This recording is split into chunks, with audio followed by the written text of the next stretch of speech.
کچھ وقت نکال لیجئے، غفلت کی موت مت مریے، توبہ کر لیجئے، اللہ کی بارگاہ میں معافی طلب کیجئے، کچھ ٹائم دے دو اپنے اللہ کی بارگاہ میں۔ تو ٹوٹے ہوئے پیالے سے آواز آئی، بادشاہ تھا، مٹی میں ملا، مرنے کے بعد لوگوں نے پیشاب اور پاخانے کی، پاخانے پیشاب لوگوں نے کی۔ پھر کیا ہوا؟ اسی مٹی کو ایک دن کمار آیا اور میری مٹی کو اٹھا لے گیا۔ جب اٹھا لے گیا تو مٹی کو سڑایا، اس میں گوبر ملایا۔ ہائے ہائے، یہ بادشاہ کی مٹی کا حال دیکھو، یہ بادشاہ، غافل لوگوں کا انجام دیکھو۔ اللہ غیور ہے، وہ خفیہ تدبیر فرمانے والا ہے، وہ خفیہ تدبیر فرمانے والا ہے۔ کہ کمار نے مٹی سڑایا، سڑانے کے بعد پھر کٹورا بنایا، اور کٹورا میری مٹی سے بنا، اور پھر اس کو آگ میں تپایا، تو آگ میں بھی تپا میں۔ احساس تو زندہ تھا نا، ذرے بکھر چکے تھے لیکن احساس تو زندہ تھا، پیشاب ہو رہا ہے، پاخانہ ہو رہا ہے، سڑایا جا رہا ہے، بنایا جا رہا ہے، اور آگ میں جلایا بھی گیا، تب میں کٹورا بنا۔ اور کٹورا بنا کر کے مجھے جب بازار میں بیچا گیا تو میں بکا بھی۔ جو کبھی بادشاہ دوسروں کو خریدتا تھا، آج وہ بازار میں اس کی مٹی بک رہی ہے۔ میرے بھائیو، یہ دنیا، اللہ کی خفیہ تدبیر سے ڈرو، توبہ کرو۔ کب مجھے بازار میں بیچا گیا، جب میں بازار میں بکا کٹورے کی شکل میں، تو پھر اس میں کھانا کھایا گیا، پانی پیا گیا، یہ کیا گیا، وہ کیا گیا۔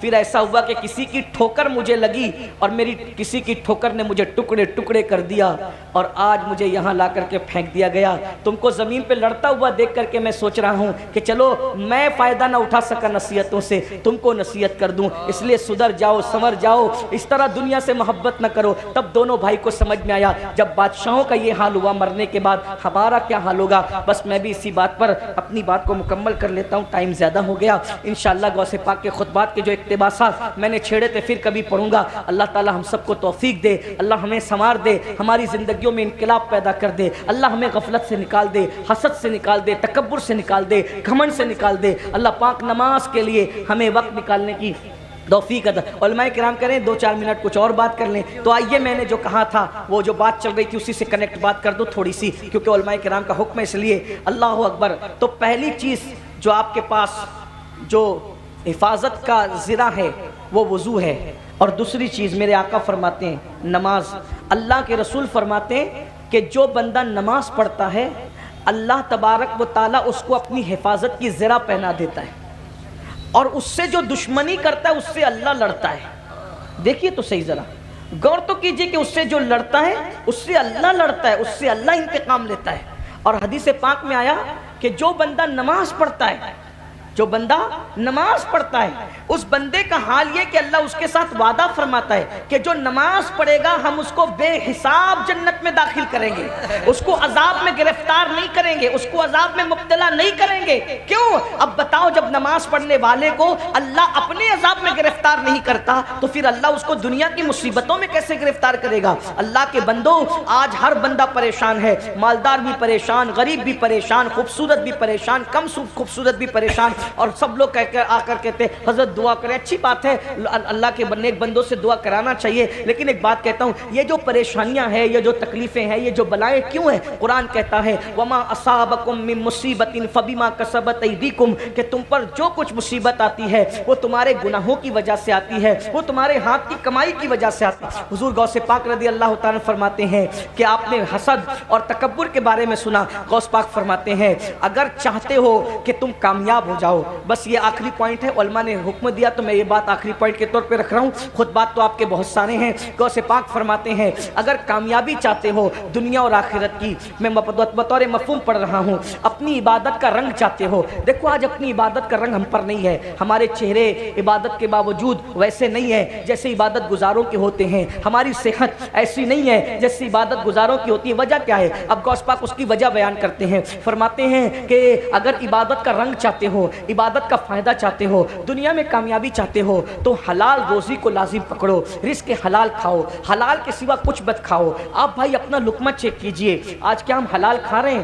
آپ سے پوچھتا ہوں کیا ہم حلال کھا رہے ہیں بہت معافی کے ساتھ, بڑی معذرت کے ساتھ. دیکھو حق بات لوگوں کو تکلیف پہنچاتی ہے لیکن ہمیں اس سے کوئی فرق نہیں پڑتا. ہم تو قادری لوگ ہیں, اللہ کے لیے سچی بات رکھ دینا چاہیے.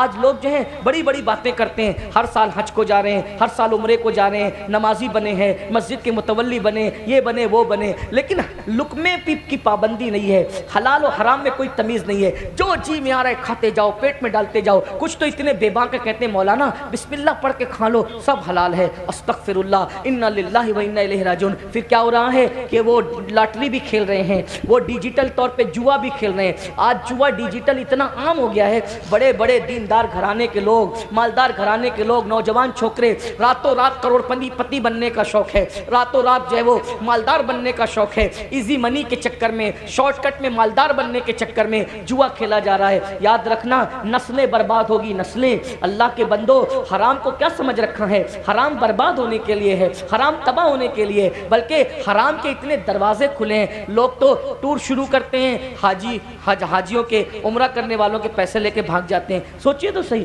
حیرت کی بات ہے, حیرت. وہ غریب لوگ بیچارے جو 50-100 روپیہ جمع کر کے پیٹ مار مار کے جمع کرتے ہیں, ٹور والے ان کے پیسے لے کے بھاگ جاتے ہیں. کون ہے وہ لوگ؟ مسلمان ہیں نا. لوگوں کی ہمت کیسے ہوتی ہے حج کے نام پہ جمع کیے ہوئے پیسے لے کے بھاگنے کی؟ لوگوں کی ہمت کیسے ہوتی ہے کہ عمرہ کے نام پہ پیسے لے کے بھاگ؟ یعنی کتنی بے خوفی ہے, کتنی میں کہتا ہوں کہ یہ فرعون اور نمرود کے دور میں بھی لوگوں نے ایسا نہیں کیا ہوگا جو آج کر رہے ہیں. یزید کے دور میں بھی لوگوں نے ایسا نہیں کیا ہوگا. یعنی کتنا غفلت کی حد ہوتی ہے, غفلت کی انتہا ہوتی ہے. سید العالمین کی امت میں ہو حلال و حرام کی تمیز ختم ہے. سود پورے شباب پر ہے, جوا کے علاوہ سود یعنی بیاج پورے شباب پر ہے, دھندا کھل کے چل رہا ہے. امام اہل سنت سیدی اعلیٰ حضرت علیہ رحمہ حدیث نقل کرتے ہیں فتاوی رضویہ شریف میں کہ جس نے 1 درہم سود کا, 1 درہم کھایا, 1 درہم, اب تو درہم چلتا بھی نہیں ہے, لیکن جس نے 1 درہم کھایا 1000 سال تک وہ جہنم کی آگ میں جلے گا. 1000 سال, 1000. تحفے کوئی دیتا ہے حلال کیوں کہ بس خوبصورت تحفہ ہے, وصول کرو. سیدنا فاروق اعظم فرمایا کرتے تھے سب کا تحفہ مت قبول کرو. اب تو لوگ یہی حدیث پڑھتے ہیں تحفہ لینا دینا سنت ہے, اور تحفہ چیک کرنا بھی سنت ہے. تحفہ چیک کرنا بھی سنت ہے. فاروق اعظم کہتے ہیں سب کا تحفہ مت لو, کیونکہ بعض تحفے خفیہ رشوت ہوا کرتے ہیں. ہر لفافہ قبول مت کرو, ہر گفٹ قبول مت کرو, بعض چیزیں خفیہ رشوت ہوتی ہیں. غوث پاک سے بڑا کوئی متبع سنت ہے؟ وقت کا بادشاہ, وقت کا تاجدار, جسے دنیا خلیفہ بغداد کہتی ہے, اسلامی حکومت کا بادشاہ اور خلیفہ کہتی ہے. غوث پاک تو اس کو بھی بہت شان سے اس کو نصیحت کرتے تھے. غوث پاک بادشاہ کو جب خطاب کرتے تھے کہتے تھے ایک کھجور کے درخت سیدھے رہے ورنہ تجھے بدل دوں گا. غوث پاک بادشاہ وقت کو کھجور کا درخت کہہ کر اس کو اس کی اوقات یاد دلاتے. کبھی کہتے تھے او ستون, او کھمبے, اگر تو سیدھا نہیں رہا تو میں تجھے بدل دوں گا, ہٹا دوں گا تجھے, تیری جگہ دوسرا بادشاہ ہے. یہ کون کہہ سکتا ہے؟ غوث الثقلین کہہ سکتا ہے. غوث پاک کو صرف 11ویں والا پیر سمجھتا ہے. یہ پلاؤ بریانی تک محدود مت رکھو غوث پاک کو. جس نے پوری دنیا میں انقلاب پیدا کیا اس کو عبد القادر جیلانی کہتے ہیں. جس نے بیت المقدس کے فاتحین کو ترتیب دیا ہے اسے شیخ عبد القادر جیلانی کہتے ہیں. عیسائیوں کے قبضے میں گئے ہوئے بیت المقدس کو چھیننے کے لیے جس نے شیر نر صلاح الدین ایوبی کی شکل میں پیدا کیا ہے اس کو شیخ عبد القادر جیلانی کہتے ہیں. کیا بات ہے, کیا بات ہے.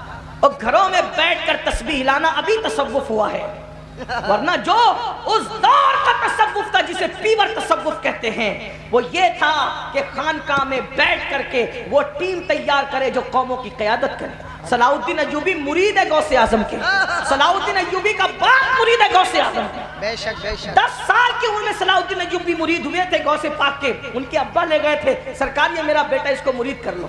غوث پاک نے دیکھا مرید کیا, کہا ذرا دعا کر دو. کہا دعا کیا, یہ تو اتنا بڑا آدمی ہے کہ رہتی دنیا تک لوگ اس کے کارنامے کو یاد کرتے رہیں گے. صلاح الدین خود بیان کرتے کہ سب کے سروں پہ ہاتھ رکھ کے مرشد دعا دیتے تھے, میرے سر پہ نہیں رکھا ہاتھ, مرشد نے میرے گلے اور گردن پہ ہاتھ رکھ کے دعا دی, اللہ تیری حفاظت کرے. ہائے ہائے ہائے, جو سمجھ گئے وہ سمجھ گئے. غوث پاک نے سر پہ ہاتھ رکھنے کی بجائے صلاح الدین کہتے ہیں میری گردن پہ گلے پہ ہاتھ رکھا. اور صلاح الدین پوری جنگوں میں چند اکیلے ہزاروں میں کھج جاتے تھے مگر صلاح الدین کی گردن کوئی اڑا نہ سکا, کوئی اس کو شہید نہ کر سکا. جب بستر پہ دنیا سے جا رہے تھے تو لوگوں نے کہا صلاح الدین اتنے ہزاروں کی فوج میں گھستے تھے مگر تم قتل نہ ہوئے. تو مسکرا کے کہتے تھے کیسے وہ گردن کٹتی جس پر شیخ عبد القادر جیلانی نے ہاتھ پھیرا. سبحان اللہ کیا بات ہے. وہ گردن کیسے کٹتی جس پر غوث اعظم غوث پاک نے جو بیت المقدس کے فاتحین تھے اس میں 60% حضور غوث پاک کے مرید اور خلفاء تھے. تاریخ پڑھی آپ کیا سمجھتے ہو؟ غوث پاک کے مدرسے سے ایک وقت میں 3-3 ہزار علماء اور فاضل فارغ ہوتے تھے اور غوث پاک اپنا پورا مدرسہ اپنے خرچے سے چلاتے تھے. چندے کا کوئی سسٹم نہیں تھا, بادشاہ سے کچھ نہیں لیتے تھے. ابھی میں بتانے لگا ہوں آخری بات کے طور پہ کہ بادشاہ کی حالت کیا کر رکھی تھی. کئی ملکوں میں غوث پاک کا کاروبار چلتا تھا. اس دور میں انٹرنیٹ کا دور نہیں تھا, ٹرین کا دور نہیں تھا, پلین کا. کئی ملکوں میں غوث پاک کا مال تجارت جاتا تھا. اتنے مالدار تھے غوث پاک کہ روزانہ نئے کپڑے پہنتے تھے اور دوسرے دن اس کو فقیر کو پہنا دیتے تھے. سبحان اللہ سبحان. یہاں تو عالم اگر کرانہ دکان کھول لے تو پوری بستی کو تکلیف ہوتی ہے کہ یہ مولوی ہے کیسا جو کرانہ دکان چلے. غوث پاک تاجر ہے پھر بھی بڑا پیر مانے گا, اور امام نے کرانہ دکان کھول دی تو اس کو امام ماننے تیار. صحیح فرمانے ہیں. یہ کیا فکر ہے؟ ارے کوئی تاجر سے کم ہے آپ کے یہاں؟ جس کا کلمہ پڑھتے ہو وہ نبی ملک شام تک جاتے تجارت کرنے. کیا بات ہے. جس کے مقلد ہو وہ امام اعظم بھی تاجر تھے اور جس کے مرید ہو وہ غوث اعظم بھی تاجر تھے. بے شک بے شک. لوگوں کے ٹکڑوں پہ پلنے کی بدعت تو ابھی ایجاد کی گئی میرے بھائی. ہمارے بزرگ ٹکڑوں پہ پلنے والے نہیں تھے, اپنے ٹکڑوں پر دنیا کو پالنے والے تھے. کیا بات ہے. آسماں خان زمیں خان زمانہ مہمان صاحب خانہ لقب کس کا ہے تیرا تیرا. اور نکلو دقیانوسی فکر سے ستاروں کے آگے جہاں اور بھی ہے ابھی عشق کے امتحان اور بھی ہے. تو شاہی پرواز ہے کام تیرا تیرے سامنے آسماں اور بھی. مذہبی طبقے کو اپنے امام کو کہو حضرت آپ تجارت کریے میں آپ کا سپورٹ کرتا ہوں, چلو اپنے پارٹنرشپ میں کرتے ہیں, چلو کرتے ہیں. اماموں کو تاجر بناؤ تاکہ نہ پھر تقریر کی کوئی فیس طے کرے گا نہ تراویح کی کوئی فیس طے کرے گا. کیوں؟ جب تقریر کرنے والا تمہاری طرح سیٹ ہوگا تو وہ اور پیسہ دے کر کے جائے گا, وہ مانگ کر کے کیوں جائے گا. مانگنے والی قوم تو تم نے بنا رکھی ہے نا, کیونکہ تم اپنی قوم اپنے مذہبی طبقے کو کچھ کرنے نہیں. امام اعظم تاجر تھے, کچھ نہیں, کوئی تکلیف آپ کو نہیں ہے نا. لیکن امام اعظم کے دور میں ہوتے تو جیسے آج اپنے امام سے تکلیف ہے اس دور میں بھی آپ کو امام اعظم سے بھی تکلیف ہوتی, کیونکہ جب آپ کے پاس تکلیف والا دل ہے تو آپ کریں گے کیا, ہے نا. تو خدا را ذرا فکر اونچی کیجیے. خدا تجھے کسی طوفان سے آشنا کر دے کہ تیرے بحر کی موجوں میں اضطراب نہیں. بات کیا کر رہا تھا؟ سرکار غوث پاک اپنا مدرسہ اپنے پیسے سے چلاتے تھے تجارت, اور کتنے 3000 فارغ ہوتے, ہر سال فارغ ہوتے تھے. تو جس مدرسے سے 3000 فارغ ہو رہے ہوں اس میں پڑھتے کتنے ہوں گے؟ 30 بچے فارغ کرو تو کم سے کم 300 پڑھانا پڑتا ہے, تو 30 فارغ ہوتے ہیں. تو جہاں 3000 فارغ ہو رہے ہو تو وہاں پڑھتے کیا, پھر کس کا خرچہ؟ صرف غوث پاک کا. اور بادشاہ کی حالت کیا؟ بس بات ختم ہو رہی ہے. بادشاہ ایک دن آیا, پہلے بھیجتا تھا, بہت تحفے بھیجتا تھا غوث پاک کو, بہت گفٹ بھیجتا. غوث پاک کہتے تھے واپس لے جاؤ, حرام کا مال مجھے نہیں چاہیے, کسی اور کو لے جاؤ. ایک دن بادشاہ خود آیا اور وہ جو تشت ہوتے ہیں اس میں درہم و دینار کی تھیلیاں بھر بھر کے لایا. غوث پاک سے کہا حضور قبول کر لیجئے. غوث پاک پھر غوث پاک تھے, گول چہرہ, ملی ہوئی بھویں اور گندمی چمکدار رنگ, داڑھی سینے کو گھیرے ہوئے اور پتلے پتلے ہونٹ, انار کے دانوں کی طرح جمے ہوئے دانت, مشک کی جسم سے آتی ہوئی خوشبو جس پر کبھی مکھی نہیں بیٹھی. 70,000 کے مجمع میں اتنی بلند آواز سے گرجدار تقریر کہ پہلا بندہ سنتا تھا تو 70,000 کے مجمع میں آخری بندہ بھی ویسے ہی سنتا تھا. سبحان یہ اللہ آواز سبحان اللہ. گرج, اور غریبوں سے اتنا پیار, ان کے ساتھ بیٹھ جائیں, اور بادشاہ آئے تو اس کے لیے اٹھ کے کھڑے بھی نہ ہو, کبھی اس کے لیے اٹھ کے کھڑے نہیں. اور ہم لوگ غریب نظر انداز صحیح فرما رہے ہیں. اور مالدار کو غلام, مالداروں کی غلامی. غریب کا جنازہ پڑھنے کے لیے کوئی نہیں آتا, اور مالداروں کے یہاں جنازے کا کاندھا بدلنے والوں کی قطار لگی رہتی ہے. صحیح فرما رہے ہیں. ارے میرے بھائی، کوئی کڑکا کسی کڑکے کو کیا دے گا، کوئی محتاج کسی محتاج کو کیا دے گا؟ مالداروں کی غلامی کرنے والوں، مالدار برے نہیں ہیں، لیکن غریبوں کی بھی کچھ قدر کر لو۔ غوث پاک فرماتے ہیں ایک دن میں نے اللہ سے پوچھا، اللہ تو مجھے کہاں ملے گا؟ اللہ سے میں نے پوچھا، اللہ تو مجھے کہاں ملے گا؟ تو اللہ نے فرمایا غریبوں کی بستی میں ڈھونڈ لے، تو میری رحمت کو وہیں پہ پا لے گا۔ سبحان اللہ سبحان اللہ سبحان اللہ۔ آج تو غریبوں کے پسینے سے بدبو آتی بھائی، آپ تو غریب کی خیریت نہیں پوچھ سکتے میرے بھائی۔ کپڑے دیکھ کر خیریت پوچھتے ہو، موبائل دیکھ کے خیریت پوچھتے ہو، بائک دیکھ کے خیریت پوچھتے ہو، کار دیکھ کے، بنگلے دیکھ کے، تو کیا تم نے دولت کو اپنا خدا بنا لیا؟ معاذ اللہ۔ اگر تم خدا کے لیے خیریت پوچھ رہے ہو تو تمہارے لیے غریب اور امیر میں کوئی فرق نہیں ہونا چاہیے۔ اگر تم خدا کے لیے جنازے میں گئے ہو تو غریب کے جنازے اور امیر کے جنازے میں تمہارے لیے کوئی فرق نہیں ہونا چاہیے۔ بدلو اپنے آپ کو، تبدیل کرو۔ کیا کہہ رہا تھا؟ توجہ۔ بادشاہ نذرانہ لے کر آیا، وہ غوث پاک میں لے جا، تیرا نذرانہ میں نہیں لیتا۔ انہوں نے کہا سرکار قبول کر لیں۔ فرمایا نادان، میں تیری جنت چاہتا ہوں اور تو میری جہنم چاہتا ہے؟ لوگ کے خون پسینے کی کمائی نچوڑ کر میرے پاس لاتا ہے، حرام میرے پاس لاتا ہے۔ اس نے کہا حضور لے لیجئے۔ غوث پاک نے جلال اور غصے کی کیفیت میں 2 تھیلیاں اٹھائی جس میں مال بھرا ہوا تھا، اور اس کو جب نچوڑا ہے فاتح خیبر کے بیٹے نے قوت حیدری سے، تو پھر اس تھیلی سے خون ٹپکتا ہوا نظر آیا۔ غصے میں فرمایا لوگوں کا خون نچوڑ کے لا کے مجھے تحفہ دیتا ہے، اگر تیری نسبت رسول کا خیال نہ ہوتا تو ان تھیلیوں کو اتنا نچوڑتا کہ تیرا محل اس خون میں ڈوب جاتا۔ غریبوں کی رقم لوٹتا ہے، غریبوں کے خون پسینے کو لوٹ کے میرے پاس لاتا ہے، لے جا، یہ جس کی امانت ہے اس تک پہنچا دے۔ غوث پاک ایک خوبصورت جملہ سنے، بات پوری۔ غوث پاک کہتے ہیں اپنی قوم سے تقریر کرتے ہوئے، روزہ رکھتے ہو رمضان شریف کا؟ میں بھی ان کی نقل میں پوچھ رہا ہوں، بولو بھائی رکھتے ہو تو بولو۔ الحمدللہ۔ غوث پاک کہتے ہیں پانی حلال، صبح صادق سے غروب آفتاب تک پانی چھوڑ دیا، یہ روزہ ہے، یہ نا روزہ۔ کھانا حلال، صبح صادق سے غروب آفتاب تک کھانا چھوڑ دیا، یہی نا روزہ۔ بے شک۔ وظیفہ زوجیت حلال، صبح صادق سے غروب تک چھوڑ دیا۔ 3 چیزوں کے چھوڑنے کا نام یہی ظاہری روزہ ہے۔ غوث پاک کہتے ہیں حلال پانی سے دن بھر بچتے ہو، جملہ غور کریں، اسی جملے پہ بات پوری ہوتی میرے مرشد کے جملے پہ۔ اللہ کرے کسی کے دل میں بات اترے۔ فرماتے ہیں پانی حلال تھا، دن بھر پانی نہیں پیا، یہی روزہ۔ کھانا حلال تھا، دن بھر کھانا نہیں کھایا، یہی روزہ۔ وظیفہ زوجیت نہیں کیا، یہی روزہ۔ لیکن جب افطار کرنے بیٹھتے ہو تو خون سے افطار کرتے ہو، افطار خون سے کرتے ہو۔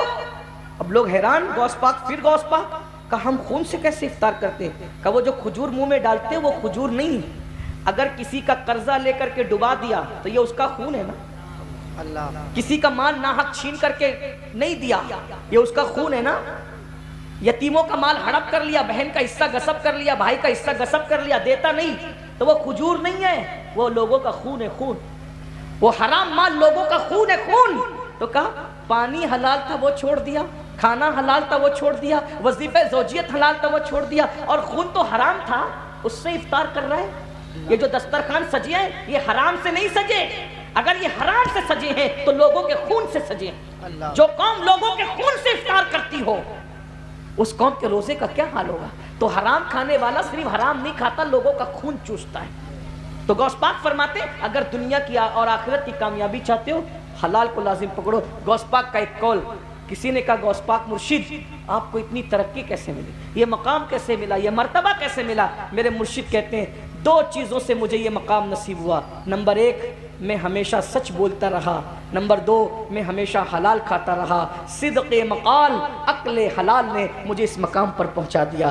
آئیے ہم بھی سچ بولیں، حلال کو لازم پکڑیں انشاءاللہ۔ آپ کہتے ہیں بہت ٹف ہے حضرت، میں نے کہا کوئی ٹف نہیں ہے، سچی نیت کرو، اللہ کا وعدہ ہے والذین جاہدوا فینا لنہدینہم سبلنا، جو اللہ کی راہ میں کوشش کرتے ہیں اللہ ان کے لیے راستے پیدا کر دیتا ہے۔ آپ غوث پاک کی جس کرامت کو پڑھیے سنی اس کو پہلے سے سن چکا ہوگا جی، اتنا غوث پاک پر بیان ہوا کہ ولیوں کی کائنات میں اتنا کسی پر بیان نہیں ہوا۔ غوث پاک پر اتنا لکھا گیا کہ ولیوں کی کائنات میں ان سے زیادہ کسی پہ نہیں لکھا گیا، بلکہ حضور غوث پاک کی شان تو یہ ہے کہ مسلم تو مسلم، جو لوگ مسلمان نہیں ہیں ان کا بھی ایک بڑا طبقہ حضور غوث پاک کو مانتا ہے۔ آپ ہماری پرانی کتابیں اٹھا کر دیکھیں بزرگوں کی تو راجہ رنجیت سنگھ کے دربار میں بھی سرکار غوث پاک کی 11ویں ہوا کرتی تھی. جی بے شک بے شک. شان یہ ہے. اس مضمون کو میرے امام نے یوں بیان فرمایا ہے وہابی رافضی کی کور نفسی وہابی رافضی کی کور نفسی کہ ہندو تک تیرا قائل ہے یا غوث کیا کہ ہندو تک تیرا قائل ہے یا غوث. تو بہرحال ہمارے یہاں ہمارے مرشد کو اللہ رب العزت نے بڑی مقبولیت عطا فرمائی ہے اور ان کی محبت لوگوں کے دل میں اپنے تو اپنے ہیں بیگانوں کے دل میں بھی عطا فرمائی ہے. تھوڑی دیر کے لیے میں آپ کی خدمت میں حاضر ہوں اور حضور غوث پاک کی بہت ساری کوئی شان بیان کرنے کی بجائے صرف ایک ہی بات پر ہم گفتگو کر کے اپنی گفتگو کو مکمل کریں گے. کہتے ہیں کہ خطابت کا جو فن ہے یہ بہت بڑی چیز ہے. اللہ تبارک و تعالیٰ نے جس کو خطیب بنایا جس کو زبان دی اس کو بڑی نعمت عطا فرمائی. لوگ اس کا مس یوز بھی کرتے ہیں لیکن ہم اس پر کوئی گفتگو نہیں کرتے. مگر یہ ضرور ہے کہ ہر نبی کو اللہ نے خطابت عطا فرمائی. ہر نبی خطیب ہوئے ہیں اس لیے کہ لوگوں کو اللہ کی طرف بلانے کے لیے بہت مؤثر ذریعہ خطابت ہے واعظ و نصیحت ہے. اسی طریقے سے آپ دیکھیں ہندوستان کی سرزمین پر ملک کو آزادی دلانے میں خطابت نے بڑا کارنامہ انجام دیا ہے. اسی طریقے سے دین کی اشاعت کے لیے خطابت نے ایک بڑا کارنامہ انجام دیا. جہاں کتابیں نہیں پڑھی جاتی وہاں بھی خطاب سنے جاتے ہیں اس لیے کہ کتابیں بہت زیادہ علم والے لوگ سمجھتے ہیں مگر خطاب کو ایک عام انسان بھی سمجھ لیتا ہے. اسی لیے خطابت کے ذریعے سے بڑا کام ہوا ہے. اللہ اکبر. ہم اپنے مرشد حضور غوث پاک کو جب ہم دیکھتے ہیں تو سرکار غوث اعظم جیسا ولی اگر ہمیں کوئی نظر نہیں آتا غوث پاک جیسا کوئی مفکر ہمیں نظر نہیں آتا غوث پاک جیسا کوئی معمار قوم و ملت ہمیں نظر نہیں آتا غوث پاک جیسا عظیم مصلح ہمیں کوئی نظر نہیں آتا غوث پاک جیسا جیسے مصنف ہمیں کوئی نظر نہیں آتا غوث پاک جیسا جیسے عظیم صاحب ولایت کوئی نظر نہیں آتا ویسے حضور غوث اعظم جہاں اپنی شخصیت کے اندر ایک بڑی عظیم ہستی ہے ہر جہت سے وہ بے مثل و بے مثال ہے اسی طریقے سے اللہ نے ان کو جو خطابت کا فن عطا کیا تھا ان کے دور میں آپ جیسا خطیب دنیا نے نہیں دیکھا. خطابت کا وہ عالم تھا کہ حضور غوث پاک کی محفل میں ایک وقت میں 70,000 لوگ جمع ہوا کرتے تھے. 70,000 لوگ. اور یہ کیمرے کتنے ہیں جو بیان ریکارڈ کر رہے ہیں لیکن اس دور میں کیمرے تو نہیں تھے لیکن غوث پاک کے خطابات کو ریکارڈ کرنے کے لیے یعنی ان کو لکھنے کے لیے 400 بندے قلم دوات لے کر کے بیٹھتے تھے اور حضور غوث پاک کا خطاب لکھا کرتے تھے. جب غوث پاک خطاب فرماتے تھے تو انسانوں کے علاوہ جنات کا مجمع بھی ہوا کرتا تھا. ابھی یہ منتظمین نے کتنی محنت کی ہوگی تب کہیں جا کر یہ ہزاروں کا مجمع جمع ہے لیکن 70,000 نہیں ہوں گے. جہاں تک میرا خیال ہے کہ اس مجمع میں اتنی محنتوں کے بعد لاکھوں روپے خرچ کرنے کے بعد ہزاروں آئے ہیں مگر 70,000 نہیں ہے. آج سے 900 سال پہلے نہ کوئی تشہیر ہے نہ کوئی انٹرنیٹ کا دور ہے نہ کوئی تشہیر کرنے والا ہے اور 70,000 کا مجمع ہے. اللہ اکبر. اور پھر یہ 70,000 تو انسانوں کا مجمع ہے اس میں جنات الگ ہے اس میں فرشتے الگ ہے اور پھر اللہ اکبر صرف فرشتے اور جنات نہیں بلکہ انبیاء بھی تشریف لاتے ہیں اور صرف انبیاء نہیں امام الانبیاء بھی تشریف لاتے ہیں مولا علی بھی تشریف لاتے ہیں. میرے امام نے بیان کیا کہتے ہیں اللہ اکبر ولی کیا مرسلی خود خیر الرسل آئے تیری واز کی محفل ہے یا غوث. سبحان اللہ سبحان محفل ہے یا غوث. خود حضور سید العالمین تشریف لاتے ہیں مولا علی تشریف لاتے ہیں. اللہ اکبر. اور بیان کی چاشنی کیا ہے بیان کی لذت کیا ہے جو آتا ہے توبہ کر کے جاتا ہے عیسائی آتا ہے مسلمان ہو کر کے جاتا ہے یہودی آتا ہے مسلمان ہو کر کے جاتا ہے مشرک آتا ہے مسلمان ہو کر کے جاتا ہے. کیفیت یہ ہے حضور غوثیت ماپ کی. لیکن میں آپ کے سامنے تھوڑا سا حضور غوث پاک کی خطابت اور دوسروں کی خطابت کا ایک فرق واضح کرنا چاہتا ہوں. میں آج کے تناظر میں کچھ نہیں کہوں گا میں صرف جو ہے حضور غوث پاک کے دور کی بات کر رہا ہوں. آپ جانتے ہیں میرے بھائی حضور غوث پاک نے جو انقلاب پیدا کیا ہے آپ کو محی الدین کا لقب ملا یعنی دین کو زندہ کرنے والا. یہ لقب کسی کو نہیں ملا. امت محمدیہ میں یہ لقب صرف